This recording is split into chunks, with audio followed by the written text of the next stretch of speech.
The format of this meeting is a 10-minute speaker, a 10-minute coffee break, and then a main speaker. Tonight, our first speaker is Kaj. Help me welcome Kaj to the stage. Kajal.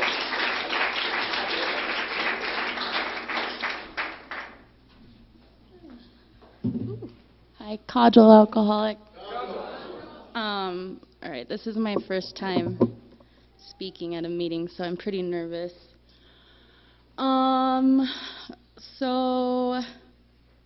Yeah, I'm 27 years old. I've been in and out of the program since I was 22, and I believe that I inherited this disease genetically, and I was a pretty happy kid, and then once I became a teenager, I was really angsty and not fun to be around. So the first time I got drunk, I was in high school, and my aunt from the UK brought some Bombay Sapphire to my house, and I decided to fill it up in a water bottle and take it to school and sip it and stuff in my history class, and my friend was like, "Are you drunk?" And then it was a really small boarding school, so people were kind of having an intervention with me, and I blacked out. So I was suspended from high school, and I was 16, and then my punishment was that I got to go to Disneyland.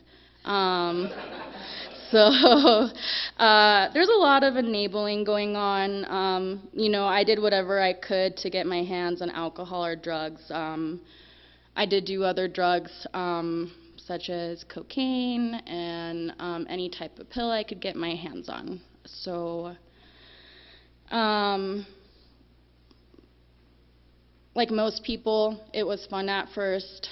By the time I was 18 and getting drunk at school, I was proud of saying, I'm an alcoholic to everyone, and everyone's like, that girl's crazy.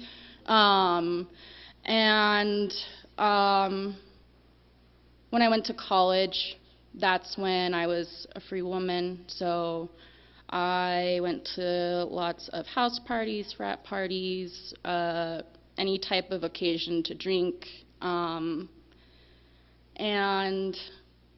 I had several bottoms in college that never really brought me to wanting to get sober. The first one was that I hit a car when I was drunk driving, and I drove away. The second one is that I was at a bar, and I was drunk and on drugs, and a guy who was 6'7", fell on my leg, and crushed it and fractured it in several places. And then I was arrested for possession of cocaine my junior year of college, and then that's when I went to treatment for the first time. And so the first time I went to treatment, I was like, alcohol's not really the problem, it's legal, it's fine, I just want to get clean from this drug that I do too much, and I just want to stop doing that specific drug. And then I started to go to meetings more, and I started to kind of realize, okay, maybe I am an alcoholic, maybe blacking out before I even go out to parties means that I have a drinking problem. And so yeah, I was in treatment for 3 months, but I cared more about boys, and I missed my college life too much, so I went back to the University of Arizona, and I started to drink again, and to use. And I tried to go to AA in Tucson, but I didn't have the willingness. One of the main things that I've struggled with in sobriety is having the willingness to give up what I need to give up, or to do what I need to be doing. And so, let's see, I dated a drug dealer. I moved to New York City after I graduated from college. I worked at a startup company, and there was, it was like 13 floors and 2 buildings, and there was a different keg of different flavored beer on every building. So I was usually like drinking by 4 p.m. or leaving with alcohol in my hands in a coffee cup, going home. And I lived with my sister at the time, and she would walk into my room with me just like drinking red wine by myself, and she'd be like, why are you drinking by yourself? Like, normal people don't do that. Like, people drink when they're socializing. And I was like, leave me alone, just let me live my life. So I have been like fired from every job I've ever had, and I relay that a lot to my alcoholism, because my alcoholic mind just thinks that I'm right, you're wrong, or it either thinks I'm like the greatest person in the world or the worst person in the world. There's no in between. When I was 26, I was living in Phoenix, Arizona. That was like a year from hell, where I tried to jump out my bedroom window in New York. I was hospitalized 5 times for gastrointestinal problems, and I was shitting blood. And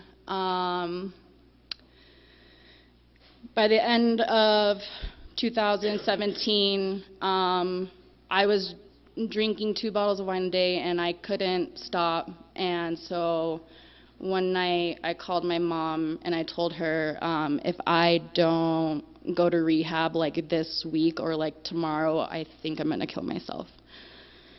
So yeah, and then I was in treatment for 4 months. I had 7 months sober, and I relapsed because I got into a relationship from someone I knew from rehab. So just don't do that. And then, oh, I'm sweating right now. And so, I have 3 minutes.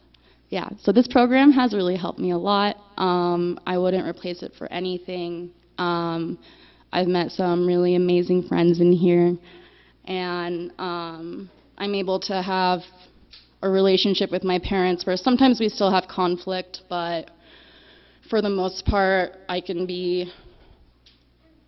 talk to them about what's going on with me instead of hiding everything about my life. I have an amazing sponsor. I love her to death. She's really funny. And so, like, with the steps, so admitting you're powerless over something is a huge relief. That's what I found with it. Like, if you're struggling with any type of addiction in your life and you say, I'm powerless over that thing, that's the first step towards getting over it. And then I'm pretty close to my higher power. I try to meditate every day. I pray every day. I say the Serenity Prayer. I say the 3rd step prayer and the Lord's Prayer. Surrendering is something that I have to do, that I have to remind myself to do every day. I've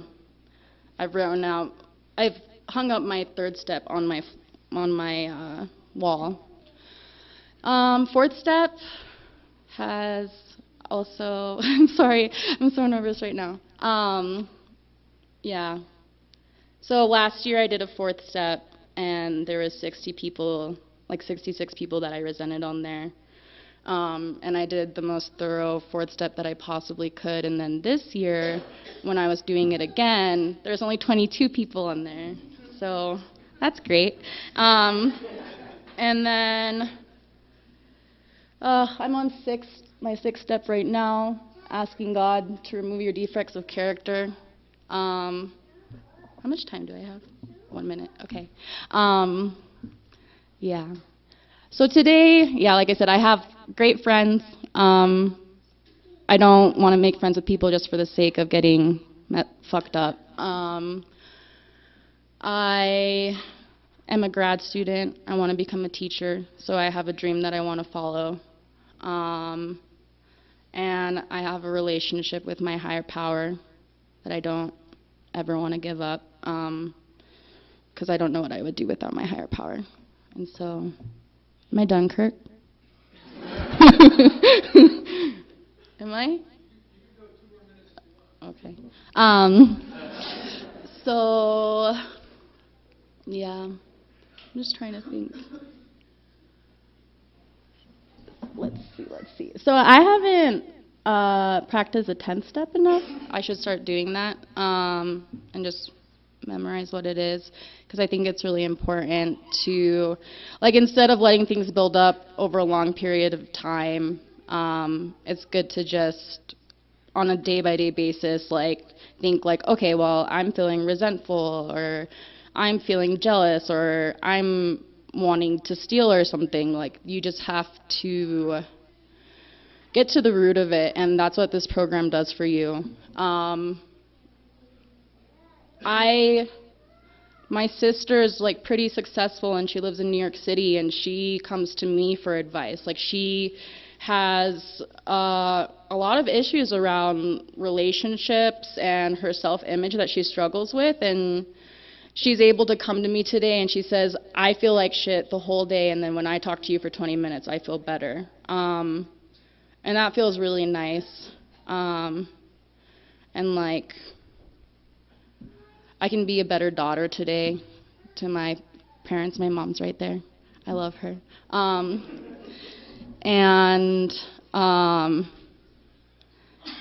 Yeah, I guess like the other thing about friendships too is that in the past, like, no one would want to hang out with me because I would just go to your house and steal all your alcohol on a weekday when you were just like chilling and watching Netflix. Is that good? Yeah? All right, I'm done.